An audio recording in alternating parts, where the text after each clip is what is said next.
नूतन सरकार शपथ पाठ ग्रहण कला परे प्रथम मंत्री परिषद बैठक एवं परवर्ती पर्याय रे कैबिनेट बैठक अनुष्ठित आमर ये लोकसभा भवन रे हो जाइछि एवं आज विशेष करिके कैबिनेट बैठक रे जो किछि प्रस्ताव निया जाइछि ता उपरे मु संक्षिप्त रे किछि कथा मु आपण मानक पाखरे रखुछि। जेहेतु गत निर्वाचन समय रे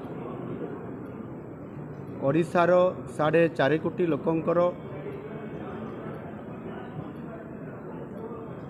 विभिन्न प्रसंग को नहीं एथिरे किछि समस्या अछि, किछि विकासमूलक पदक्षेप कथा अछि एवं ओडियांकर अस्मिता उपरे संकटर कथा भी अछि। तो ताकू गुरुत्व देई आज नूतन भाव में सरकार दायित्व नेला परे जो कैबिनेट बैठक है से विशेष करके 4टी प्रस्ताव इथिरे निया जाइछि। प्रथम प्रस्तावटी है महाप्रभु जगन्नाथंकर जो श्रीमंदिर अच्छी पुरी रे एवं सेथिरे विभिन्न समय रे विभिन्न कथा एवं विभिन्न समस्या मध्य आसी थाए तार समाधान मध्य किबड़ी भाव में करा जिवो से मध्य सरकार नीतिगत भाव में निष्पत्ति नहीं थांती। विशेष करिकी सारा विश्वरू एवं भारत वर्षर विभिन्न समय जो भक्त माने आसी थांती समय क्रमे जेबड़ी भाव में प्रबल भिड़ होउछि एवं विभिन्न परिस्थिति भितर मध्य जो महाप्रभुंकर 4टी द्वार अच्छी ये 4टी द्वार उपरे गत किछि वर्ष है ताकू 4टी द्वार को प्रवेश करने से द्वार देखी जीवाई श्रद्धालु मान जीवाई से प्रतिबंधक बा से बंद कर दिया जाइथिला एवं भारतीय जनता पार्टी इथिरे जेतले निर्वाचन रे संकल्प पत्र या स्थान देइथिला सरकार आसिला मात्रे 4 द्वार खोलिबा पाई एवं सरकार आसिला परे जेहेतु प्रतिश्रुति दिया जाइथिला एवं 4.5 कोटी लोकंकर भावावेग कथा एथिरे अछि। आजिर ये कैबिनेट रे प्रथम प्रस्ताव रे निष्पत्ति निया गला जे आसंता काली 13 तारीख सकाळ रे जो मंगल आरती कार्यक्रम आरंभ होब से समय रे राज्य सरकार मंत्रिमंडल समस्त सदस्य पुरी को गस्त करने ये निष्पत्ति नियाहिछि एवं आसंता काली सकाळे मंगल आरती समय रे सरकार उपस्थिति रे 4 द्वार खोला जिवो एवं लोकंकर जो भावावेग थिला ताकू सम्मान देई ये कार्यक्रम को आसंता काली ही आरंभ करा जिवो।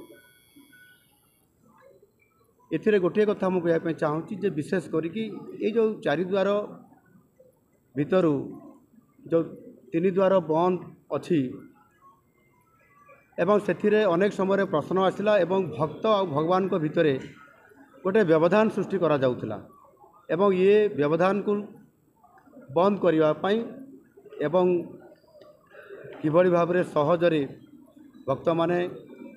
महाप्रभु को दर्शन करि पारिबे बाहरी पारिबे या को आधार करी ये निष्पत्ति निया जाइछि। द्वितीय कथा होची श्री जगन्नाथ मंदिरर संरक्षण रक्षणाबेक्षण एवं विकास एवं परिचालना एवं ता सहित मध्य विभिन्न समय तीर्थयात्री मानकर पाई सृष्टि होतबा विभिन्न समय समस्या या को आधार करी एवं विशेष करके श्रीमंदिर सौंदर्यकरण ताहार उन्नतीकरण ये कथा को आधार करी बहुत समय जदि किसी समस्या तैयारी है ताकू समाधान करने तत्कालीन भाव में सरकारंकर से भली फंडर तैयारी हो नथिला आ तार आवश्यकता आज अनुभव होउछि सेथिपाई नूतन सरकार आसिला परे आजिर प्रथम कैबिनेट रे निष्पत्ति नियागला एक कॉर्पस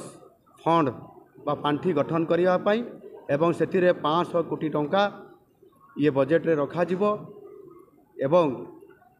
हठात कौन सी परिस्थिति आसिले तार मुकाबला करिया पाई एवं संरक्षण करिया पाई करा जिवो सेति पाई कॉर्पस फंड गठन करा गला 500 कोटी टंका सेतिरे व्यवस्था